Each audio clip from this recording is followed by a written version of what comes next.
اگلے ہفتے داخلہ فیس جمع کروانی ہے۔ تم تو جانتی ہو نا روشی، تمہاری بہن کو اس یونیورسٹی میں داخلے کی کتنی خواہش تھی۔ اپنا نام میرٹ لسٹ میں دیکھ کر تو اس کے پاؤں زمین پر نہیں ٹک رہے ہیں۔ ہاں امی، اس نے محنت بھی تو بہت کی تھی اور پھر اسے پڑھائی کا شوق بھی ہے۔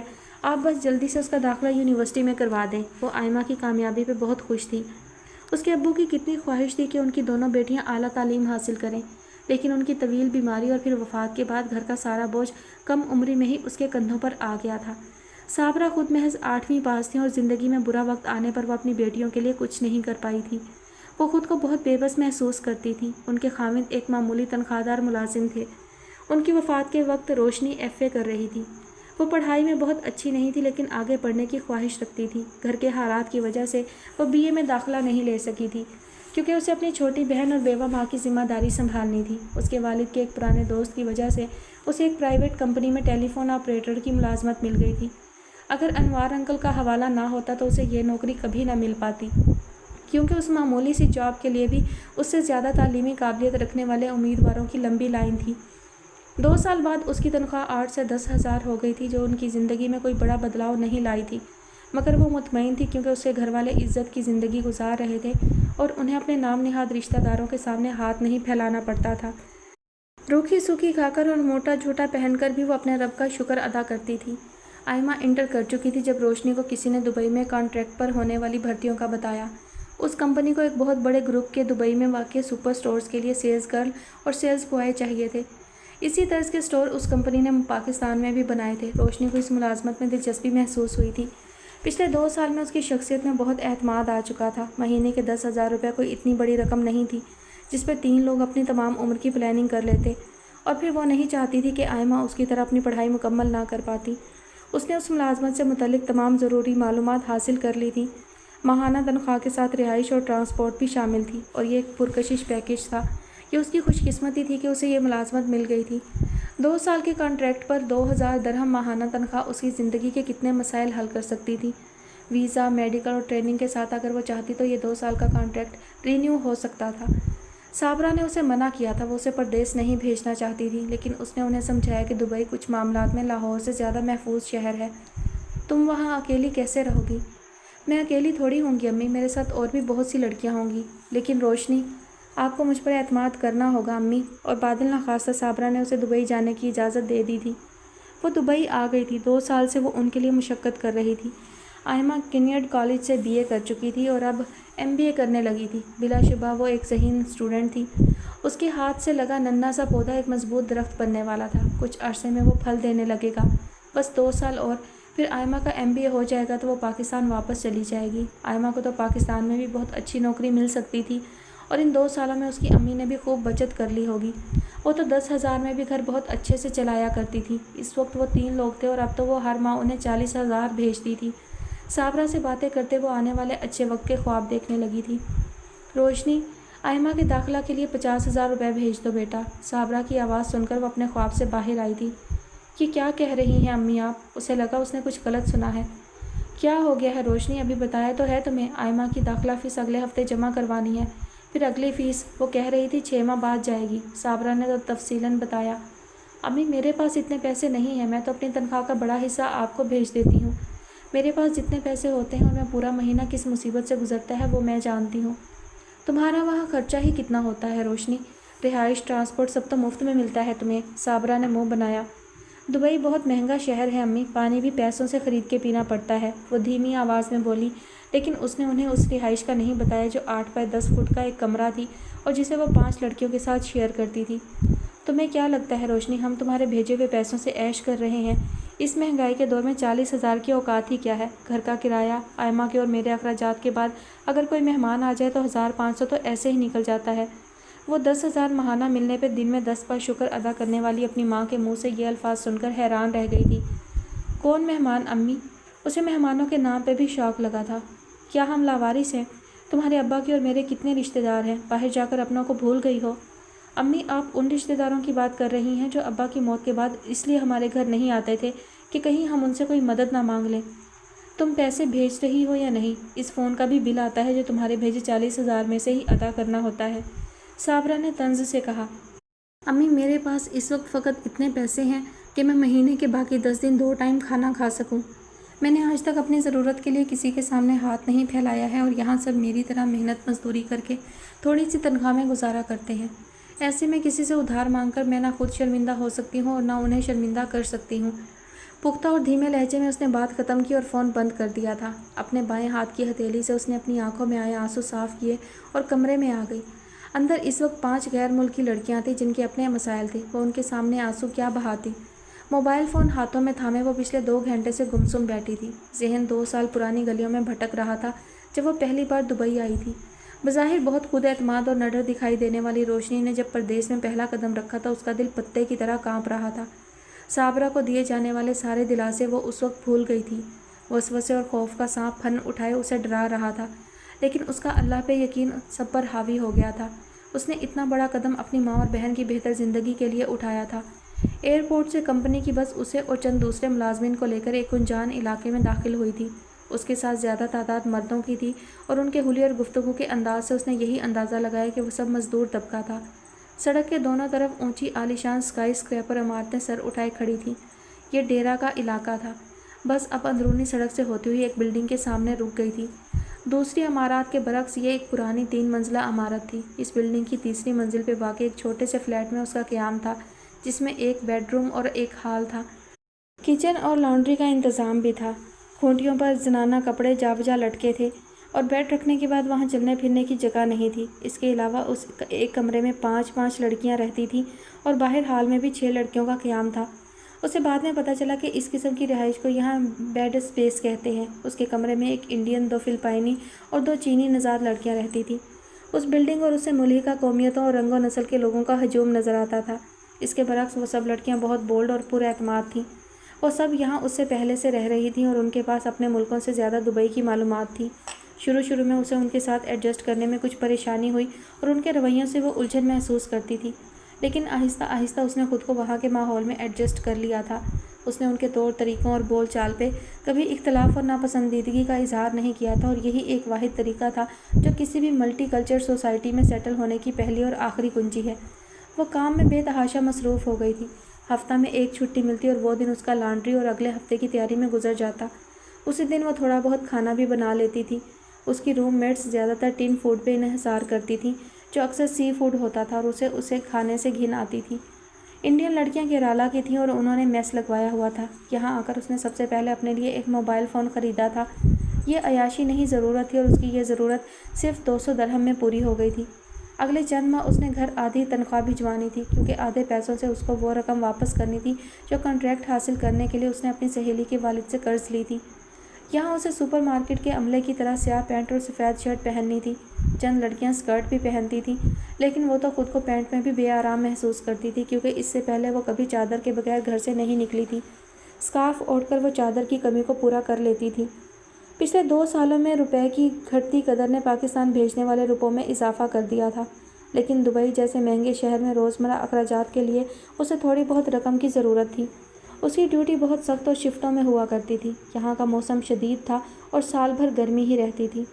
اس شہر کی ہائی لائف دیکھ کر وہ حیران رہ گئی تھی۔ دکانوں پہ سجی مہنگی برانڈڈ اشیاء اس نے کبھی خواب میں بھی نہیں دیکھی تھی۔ اس کے ساتھ رہنے والی لڑکیاں بھی ہر ماہ کے آغاز میں اپنی تنخواہ کا بڑا حصہ اپنی فیملیز کو بھیج دیتی تھیں۔ لنڈا اپنے 2 بچے اپنی ماں کے پاس فلپائن چھوڑ کر آئی ہوئی تھی۔ جینی کا شوہر فلپائن سے دبئی آنے کے لیے پر تول رہا تھا۔ جوہی کو اپنے جہیز کے لیے 10 لاکھ روپے چاہیے تھے ورنہ اس کی منگنی ختم ہو جاتی، اور باقی کی لڑکیاں بھی ایسی ہی کسی نہ کسی مجبوری میں وہاں رہتی تھیں۔ ان کی باتیں سن کر اسے اندازہ ہوتا تھا کہ اپنے لائف سٹائل کو بہتر بنانے کے لیے وہ کسی حد تک بھی جا سکتی تھی۔ اس کی طرح ان کے پاس بھی بہت معمولی رقم ہی بچتی تھی، لیکن پھر بھی ان کا رہن سہن روشنی سے بہت بہتر تھا۔ جتنے پیسوں میں روشنی مہینے کی گروسری کر کے اپنے کھانے کا انتظام کرتی تھی، اتنے پیسے تو لنڈا ایک دن میں بیوٹی پارلر میں اڑا آتی تھی۔ میٹرو کے 5 درہم بچانے کے لیے کبھی کبھی وہ پیدل چلتی تھی۔ ایسے میں اس کے سستے جوتوں سے اس کے پاؤں میں چھالے بن جاتے تھے۔ 2 ماہ پہلے اس نے صابرہ اور آئمہ کو بہت سے تحائف بھیجے تھے جو اس نے یہاں کی سستی دکانوں سے خریدے تھے۔ اس کی ایک ملنے والی پاکستان جا رہی تھی، اسی لیے اس نے 1 ماہ اوور ٹائم کر کے اس کے ہاتھ اپنی ماں اور بہن کے لیے وہ سارا سامان بھجوایا تھا، اور 1 ماہ تک وہ بغیر کسی چھٹی کے کام کرتی رہی تھی۔ اس نے پچھلے 2 سال میں کبھی کسی اچھے ریسٹورانٹ سے کھانا نہیں کھایا تھا، جبکہ اس کے ساتھ کام کرنے والی اکثر لڑکیاں ویکینڈ پر خوب انجوائے کرتی تھیں، اور ان میں سے فلپائنی اور چائنیز نہیں، پاکستانی اور انڈین بھی شامل تھیں۔ شروع میں اسے حیرت ہوتی لیکن جلد ہی وہ اس کی وجہ بھی جان گئی تھی۔ کئی بار اس نے لنڈا اور جینی کو مختلف لڑکوں کے ساتھ دیکھا تھا۔ ویکینڈ پہ اگر ان کی ڈیوٹی نہ ہوتی تو وہ پوری رات کمرے میں واپس نہیں آتی تھی۔ اس دن وہ صبح 6 بجے اپنی ڈیوٹی ختم کر کے واپس آ رہی تھی جب اس نے لنڈا کو لڑکھڑاتے قدموں کے ساتھ بلڈنگ کی سیڑھیاں چڑھتے دیکھا تھا۔ اس وقت اس کا لباس دیکھ کر اس کا سر شرم سے جھک گیا تھا۔ یہاں آ کر اس نے دنیا کا جو روپ دیکھا تھا اور جن مسائل کا وہ شکار رہی ان سب کا ذکر اس نے صابرہ سے نہیں کیا تھا۔ وہ انہیں تکلیف دینا نہیں چاہتی تھی۔ اس نے تو انہیں یہ بھی نہیں بتایا تھا کہ اسے کھٹملوں کے کاٹنے سے ایک بار کتنی بری الرجی ہو گئی تھی اور بخار میں بھی وہ کبھی چھٹی نہیں کر سکی تھی۔ اس کے لیے یہ اتنے بڑے مسائل نہیں تھے۔ اس نے بہت کم عمری سے محنت کرنا شروع کی تھی اور جلد ہی اس ٹف روٹین کی عادی ہو گئی تھی۔ فون کی بیل بہت دیر سے بج رہی تھی۔ اس نے اسکرین پر نظر دوڑائی تو پاکستان کا نمبر دیکھ کر جلدی سے فون ریسیو کیا۔ شاید امی کو اپنی زیادتی کا احساس ہو گیا تھا، اس لیے وہ اسے دوبارہ کال کر رہی تھی۔ ہتھیلی سے آنکھوں کی نمی صاف کرتے اس نے سوچا اور کال ریسیو کی۔ ہیلو آپی، دوسری طرف آئمہ تھی۔ ہاں آئمہ، کیسی ہو؟ اس نے اپنی چھوٹی بہن کی آواز سن کر محبت سے کہا۔ اگر تم نے اگلے ہفتے تک میرے ایڈمیشن کے پیسے نہیں بھجوائے تو میں قسم کھا کر کہتی ہوں میں خودکشی کر لوں گی، وہ چیختے ہوئے کہہ رہی تھی۔ تم ہوش میں تو ہو آئمہ؟ وہ آئمہ کی بات سن کر بے تحاشا پریشان ہو گئی تھی۔ میں اس وقت پورے ہوش و حواس میں ہوں۔ جانتی ہوں کتنے احسان کیے ہیں تم نے مجھ پر، لیکن اس وقت تم میرے پاؤں کے نیچے سے زمین نہیں کھینچ سکتی آپی۔ تمہیں اندازہ نہیں ہے میں نے اس یونیورسٹی میں داخلہ لینے کے لیے دن رات ایک کیا ہے، اور اب جب میرا خواب پورا ہونے کا وقت آیا ہے تو تم خود کو مکھن میں سے بال کی طرح نہیں نکال سکتی ہو۔ اگر تم نے یہی سب کرنا تھا تو پھر چند سال پہلے ہی کر لیتی۔ اس وقت لوگوں کو اپنا بڑا پن دکھا کر عظمت کا میڈل گلے میں سے جا لیا، اور آج جب میرے مستقبل کی سمت کا تعین ہونے لگا ہے تو تم نے ہاتھ اٹھا لیے ہیں۔ آئمہ کی باتیں اس کے دل میں نشتر کی طرح لگی تھیں۔ لیکن آئمہ میرے پاس اس وقت اتنے پیسے نہیں ہیں، میں تو… آئمہ نے اسے مزید کچھ کہنے کا موقع نہیں دیا تھا۔ میں یہ سب نہیں جانتی، مجھے اتنا پتہ ہے اگر میری فیس ادا نہ ہوئی تو میرا سال ضائع ہو جائے گا اور میں یہ برداشت نہیں کر پاؤں گی۔ اس ذلت اور رسوائی سے اچھا ہے میں اپنی جان دے دوں۔ اس کے جواب کا انتظار کیے بغیر آئمہ نے کال ڈسکنیکٹ کر دی تھی۔ اس نے شکست خوردگی سے فون سائیڈ پر رکھا۔ اس کا چہرہ آنسوؤں سے بھیگ چکا تھا۔ کمرے میں اب کوئی نہیں تھا اس لیے وہ دل بھر کر رو سکتی تھی، لیکن اچانک باتھ روم کا دروازہ کھلا اور جینی باہر آئی۔ اس نے سرخ رنگ کا انتہائی مختصر سلیو لیس لباس پہن رکھا تھا۔ اسے یاد آیا آج ویکینڈ نائٹ ہے، شاید وہ کلب جانے کے لیے تیار ہو رہی تھی۔ دیکھنا کیسے انتظام ہوتا ہے اب پیسوں کا۔ فون رکھ کر آئمہ نے فاتحانہ نظروں سے صابرہ کی طرف دیکھا۔ آپ ہی کے پاس سب پیسے ہوتے ہیں امی، آپ کو کیا لگتا ہے وہ اتنی اچھی ہیں کہ ساری تنخواہ ہمیں بھجوا کر اتنے سالوں سے خالی ہاتھ بیٹھی ہیں؟ آپ کو یاد نہیں جب 1 ماہ پہلے ان کی کوئی ملنے والی پاکستان چھٹیوں پہ آئی تھی تو کتنا سامان بھجوایا تھا انہوں نے؟ اس کے پیسے کہاں سے آئے تھے؟ میں بھی تو یہی حیران ہوں، آخر 2 سال میں اس نے کیا اتنی تھوڑی بچت بھی نہ کی ہوگی کہ بہن کے داخلے کے لیے 40-50 ہزار ہی بھجوا دے۔ صابرہ نے منہ بنایا۔ آپ کو تو بات کرنا ہی نہیں آتی، دیکھنا اب دباؤ ڈالا ہے تو کیسے پیسے بھجوائیں گی۔ آئمہ نے فریج سے ڈبہ نکال کر جوس گلاس میں اڈیلا اور اپنے کمرے میں چلی گئی۔ چند سال پہلے ان کے گھر کے حالات مختلف تھے، لیکن اب حالات بدل چکے تھے اور ان کے مزاج بھی۔ کل رات سے وہ اپنے کمرے میں بند تھا۔ پچھلے کئی گھنٹوں میں اس نے بے تحاشا سگریٹ پھونک ڈالی تھی۔ سگریٹ کے جلے ٹکڑے جا بجا کارپیٹ پر بکھرے ہوئے تھے۔ نیند سے اس کے پپوٹے بھاری ہو رہے تھے۔ اس کا ذہن معاف ہو چکا تھا۔ وہ سونا چاہتا تھا لیکن اس وقت صرف خود کو اذیت دے رہا تھا۔ یادیں کسی فلم کی ریل کی طرح ذہن کے پردے پر چلتی جا رہی تھی۔ وہ شاید اس دن پی سی کی لابی سے نکل رہا تھا جب اس نے پہلی بار اس کو دیکھا تھا۔ ٹرسٹ می روبی، میں نے اس سے پہلے اتنا شاندار لائیو کانسرٹ نہیں دیکھا۔ زندگی سے بھرپور شوق اور چنچل آواز اس کے کانوں سے ٹکرائی۔ میں تو خود عاطف کو فل فارم میں دیکھ کر حیران رہ گئی ہوں، دوسری لڑکی نے تبصرہ کیا۔ وہ دونوں شاید کوئی کانسرٹ دیکھ کر باہر نکلی تھیں۔ اس نے گھڑی کو دیکھا جہاں اس وقت 12 بج رہے تھے۔ عاطف کو اتنے قریب سے دیکھنا میرا کتنا بڑا خواب تھا، مجھے تو اب تک یقین نہیں آ رہا ہے۔ اس بار اس نے ذرا غور سے ان دونوں کو دیکھا۔ سفید لباس میں وہ کسی راج ہنس کی طرح حسین لگ رہی تھی۔ اس کے خوبصورت کھلے بال اس کی شخصیت کو اور بھی دلکش بنا رہے تھے۔ اس کی مغرور ناک اور کاجل سے بھری آنکھیں دیکھ کر وہ نظر ہٹانا بھول گیا تھا۔ ڈرائیور کہاں رہ گیا ہے؟ اس کے انداز میں بیزاری تھی۔ میں کال کر کے پتہ کرتی ہوں۔ دوسری لڑکی جس کا نام روبی تھا وہ اب اپنے موبائل سے کال ملا رہی تھی۔ ہیلو بشیر، تم آئے نہیں اب تک، ہم کب سے تمہارا انتظار کر رہے ہیں۔ اچھا، کتنا وقت لگے گا؟ اوہ ہو، اس وقت تو کوئی ٹیکسی بھی نہیں ملے گی۔ چلو ہم یہیں انتظار کرتے ہیں، تم جلدی آؤ۔ کیا ہوا؟ اس نے تجسس سے پوچھا۔ وہ کہہ رہا ہے گاڑی کا ٹائر پنکچر ہو گیا ہے اور اس کے پاس جیک نہیں ہے۔ گھر جا رہا تھا کسی سے لفٹ لے کر، آنے میں شاید گھنٹہ لگ جائے۔ اس کے چہرے پر پریشانی تھی۔ کیا میں آپ کی کوئی مدد کر سکتا ہوں؟